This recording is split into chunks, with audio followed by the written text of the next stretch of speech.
Hello. അപ്പം നമ്മളിന്നൊരു get ready with me ആണ് ചെയ്യാൻ പോകുന്നത്. നമ്മളെ നാട്ടിലെ തൊട്ടടുത്ത് തന്നെ വീടിൻ്റെ അടുത്ത് തന്നെ ഒരു അമ്പലമുണ്ട്, ശിവൻ്റെ ക്ഷേത്രമാണ്. അപ്പോൾ അവിടെ നിന്ന് കർപ്പൂരാഴിയാണ്. അപ്പോൾ നമ്മളിത് അങ്ങോട്ട് പോവുകയാണ്. നമുക്ക് പെട്ടെന്ന് തന്നെ റെഡി ആയാലോ. അപ്പം ആദ്യം നമ്മൾ ഉപയോഗിക്കുന്നത് ഒരു സൺസ്ക്രീനാണ്. അപ്പം ഞാനിപ്പോൾ കറൻ്റ്ലി ഉപയോഗിക്കുന്നതാണിത്. ഇത് വന്നിട്ട് ഡോക്ടർ ഷേദിൻ്റെ ഒരു വിറ്റാമിൻ സി സെറാമൈഡ് ഒക്കെ അടങ്ങിയിട്ടുള്ളൊരു സൺസ്ക്രീനാണ്. അപ്പം നല്ലതാണ് കേട്ടോ. അപ്പോൾ അത്യാവശ്യം റേഞ്ച് ഉണ്ട്. ഒരു 400ൻ്റെ താഴെയായിട്ട് റേറ്റ് വരുന്നുണ്ട്. അപ്പം പെട്ടെന്ന് തന്നെ ബ്ലെൻഡ് ആവുന്നുണ്ട്. വേറെ വൈറ്റ് കാസ്റ്റ് അങ്ങനെയൊന്നുമില്ല. ഞാൻ രാവിലെ ആണെങ്കിലും രാത്രി ആണെങ്കിലും സൺസ്ക്രീൻ ഉപയോഗിക്കാറുണ്ട് കേട്ടോ. പുറത്ത് പോകുന്ന സമയത്ത് അതെനിക്കൊരു ബേസായിട്ട് ഇട്ടിട്ടില്ലെങ്കിൽ എന്തോ പോലെയാണ്. അപ്പം അതെന്തായാലും അപ്ലൈ ചെയ്ത് കൊടുക്കാറുണ്ട്. പിന്നെ ഉപയോഗിക്കുന്നത് മെബിലിൻ്റെ ഒരു ലിപ്സ്റ്റിക് ഉണ്ട്, ഞാൻ മുന്നേ വീഡിയോയിലൊക്കെ കാണിച്ചിട്ടുണ്ട്. അപ്പോൾ അതാണ്. അപ്പോൾ അതൊരു ചെറിയൊരു റെഡ് കൂടിയ കളറാണ്. അപ്പോൾ ഇതിനെ പറ്റിയൊക്കെ ഞാൻ മുന്നത്തെ വീഡിയോ ചെയ്തിട്ടുണ്ട്. നിങ്ങൾക്ക് പ്രൊഡക്റ്റ് വാങ്ങാൻ താല്പര്യം ഉണ്ടെങ്കിൽ ആ വീഡിയോ ഒന്ന് ചെക്ക് ചെയ്താൽ മതി. നമ്മൾ സൺസ്ക്രീൻ ഒന്ന് സെറ്റായിട്ടുണ്ടാവും. അപ്പോൾ ഇനി കുറച്ച് പൗഡർ ഇട്ട് കൊടുക്കാം. അപ്പോൾ ഇത് ഞാൻ ചെയ്യുന്നൊരു മേക്കപ്പ് ഇങ്ങനെയാണ് കേട്ടോ. അപ്പോൾ ഞാൻ ഫൗണ്ടേഷനൊന്നും ഉപയോഗിക്കാറില്ല. ഉപയോഗിക്കണം എന്നുണ്ട്. സ്കിന്നിന് സ്യൂട്ടാവുന്ന ഒരു കളർ ഷെയ്ഡ് കിട്ടുകയാണെങ്കിൽ എന്തായാലും ഒന്ന് ഉപയോഗിക്കും. അപ്പോൾ അതേ പൗഡർ ഇട്ട് കഴിഞ്ഞു. അപ്പോൾ ഇനി ഒന്ന് അലീനർ വെച്ചിട്ട് കണ്ണെഴുതി കൊടുക്കേണ്ട. അതുപോലെ തന്നെ ഒരു ചെറിയൊരു പൊട്ടും കുത്തി കൊടുക്കേണ്ട. ഈ ഒരു അലീനർ വന്നിട്ട് ഫേസസ് കാനഡയുടെയാണ്. അപ്പം നല്ല വാട്ടർ പ്രൂഫാണ്, ലോങ് ലാസ്റ്റിംഗ് ഒക്കെ ആണ്. പക്ഷേ എനിക്കിത് അത്ര ആയിട്ടില്ല കേട്ടോ. എനിക്ക് ഇൻസൈറ്റിൻ്റെ ഒന്നും ഞാൻ മുന്നേ ഉപയോഗിച്ചിരുന്നത്. അപ്പോൾ അതാണ് എനിക്ക് കുറച്ചും കൂടെ എനിക്കിഷ്ടമായത്. അപ്പോൾ ഇത്രയും നമ്മളെ മേക്കപ്പിൽ വരുന്നുള്ളൂ. ഇത്രയൊക്കെയാണ് കേട്ടോ നമ്മൾ കോമൺ ആയിട്ട് ചെയ്യാറ് ഇപ്പോൾ എവിടേക്ക് പോവുകയാണെങ്കിലും. അപ്പോൾ ഇതാണ് ഡ്രസ്സ് കേട്ടോ. ഒരു പട്ടുപാടും ബ്ലൗസാണ്. അപ്പോൾ നമ്മളിത് ഒന്ന് ഇട്ടിട്ട് വരാം കേട്ടോ. അപ്പോൾ ഇങ്ങനെയാണ് കേട്ടോ. അപ്പോൾ ഏകദേശം ഫുൾ സ്ലീവ് ആയിട്ടാണ് അടിച്ചത്.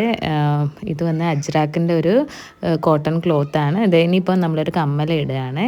ഇതിപ്പം ഈ ഒരു കമ്മൽ ഞാൻ വാങ്ങിച്ചിട്ടുള്ളത് SM സ്ട്രീറ്റിൽ നിന്നാണ്. ഇതിന് വന്നിട്ട് 80 റുപ്പീസൊക്കെ ഉള്ളൂ. അപ്പോൾ കുറേ കാലം ഇങ്ങനത്തെ ഒരു കമ്മൽ ഞാൻ നോക്കി നടക്കുന്നത്. അപ്പോൾ ഫൈനലായിട്ട് ഇപ്പോഴാണ് ഇത് കിട്ടിയത്.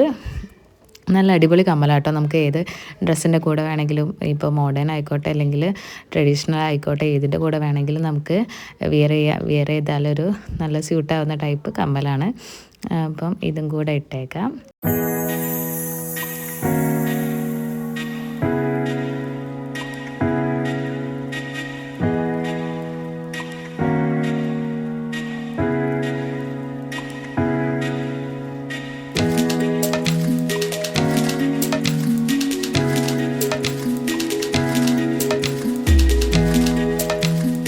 അപ്പോൾ ഈ കമ്മലിട്ടപ്പോൾ തന്നെ കണ്ടില്ലേ നല്ലൊരു ഡിഫറൻസ് നമ്മളെ ഫേസിലേക്ക്. അപ്പോൾ ഇനി മുടിയും കൂടെ കെട്ടിയിട്ട് വരാം കേട്ടോ. അപ്പോൾ ഞാൻ ചെറിയ ക്ലിപ്പ് വെച്ചിട്ട് ബാക്കിലൊന്ന് ക്ലിപ്പ് ചെയ്ത് കൊടുത്തിട്ടുണ്ട്. അപ്പോൾ ഇതാണ് കേട്ടോ ഫൈനൽ ലുക്ക്. അപ്പോൾ നമ്മൾ റെഡി ആയിട്ടുണ്ട്. അപ്പോൾ ഇനി നമുക്ക് അമ്പലത്തിൽ പോയിട്ട് വരാം കേട്ടോ. അമ്പലത്തിലേക്ക് ഇന്ന് നേരത്തെ ഇറങ്ങാമെന്നൊക്കെ കരുതിയതായിരുന്നു. എന്താ വെച്ചാൽ ചുറ്റുവിളക്കൊക്കെ കൊളുത്താം, ഒരു 5:45 ആകുമ്പോൾ ഇറങ്ങണമെന്ന് കരുതിയതാണ്. അപ്പോൾ അതെന്തായാലും നടന്നിട്ടില്ല. നമ്മൾ ഇറങ്ങാനൊക്കെ ലേറ്റ് ആയിട്ടുണ്ടായിരുന്നു. ഏകദേശം 6:30 ആയിട്ടുണ്ടായിരുന്നു നമ്മൾ അമ്പലത്തിലേക്ക് അപ്പോഴേക്കും വിളക്കുകളൊക്കെ കൊളുത്തിയിട്ടുണ്ടായിരുന്നു. അപ്പോൾ നമ്മൾ അവിടെ എത്തിയിട്ടുണ്ട്. ഇതാ കണ്ടില്ലേ, അപ്പോൾ വിളക്കൊക്കെ കൊളുത്തിയിട്ടുണ്ടായിരുന്നു. അപ്പോൾ ഇനിയിപ്പോൾ നമ്മൾ അമ്പലത്തിലൊന്ന് പ്രാർത്ഥിച്ചിട്ട് വരാം. അപ്പോൾ നമ്മളിതേ പ്രാർത്ഥിച്ചൊക്കെ ഇറങ്ങിയിട്ടുണ്ട്. ഇനിയിപ്പം 2 ഫോട്ടോസൊക്കെ എടുത്ത് നമ്മൾ താലപ്പൊലിയൊക്കെ കഴിഞ്ഞിട്ട് നമ്മൾ വീട്ടിലേക്ക് പോകുന്നുള്ളൂ. അപ്പോൾ താലപ്പൊലിൻ്റെ ഒക്കെ തുടങ്ങാനായിട്ടുണ്ട്. ചെണ്ടകൊട്ടൊക്കെ തുടങ്ങിയിട്ടുണ്ട്.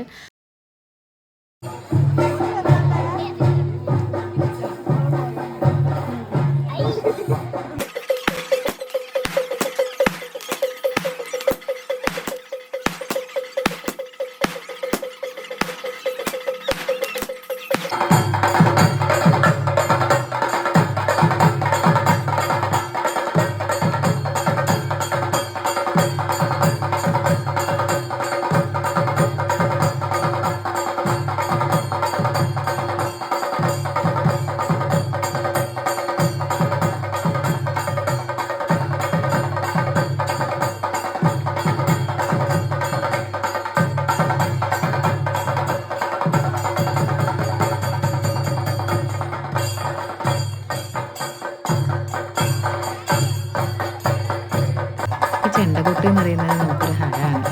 അപ്പം അതുള്ളവിടെ നമുക്ക് പോകാൻ തന്നെ അത്രയും ഇഷ്ടമുള്ള കാര്യമാണ്.